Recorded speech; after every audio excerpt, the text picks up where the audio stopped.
پانی کب کتنا اور کیسے پینا چاہیے؟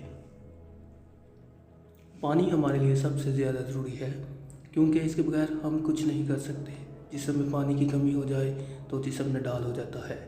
گھر میں پانی نہ ہو تو گھر کے دیگر کام بھی رک جاتے ہیں۔ پانی کو کب کتنا اور کس طریقے سے استعمال کرنا ہے یہ بہت عام سی بات ہے، لیکن ہم اس بارے میں صحیح سے پھر بھی نہیں جانتے کہ آخر جسم کو کس قدر پانی کی ضرورت ہے۔ یہی بات آج ہم آپ کو بتانے جا رہے ہیں کہ ماہرین کی کیا رائے ہے کہ پانی استعمال کرنے کا صحیح اور بنیادی طریقہ کیا ہے۔ دن میں لازمی 8 گلاس پانی پئیں۔ صبح سویرے نیند سے جاگنے کے بعد سب سے پہلے پانی کا 1 گلاس ضرور پی لیں۔ نماز ادا کرنے سے پہلے اور نماز ادا کرنے کے بعد ایک گلاس پی لیں تاکہ جسم تر رہے۔ کھانے سے آدھا گھنٹہ پہلے اور کھانے کے آدھے گھنٹے کے بعد پانی پینا سب سے بہتر طریقہ ہے۔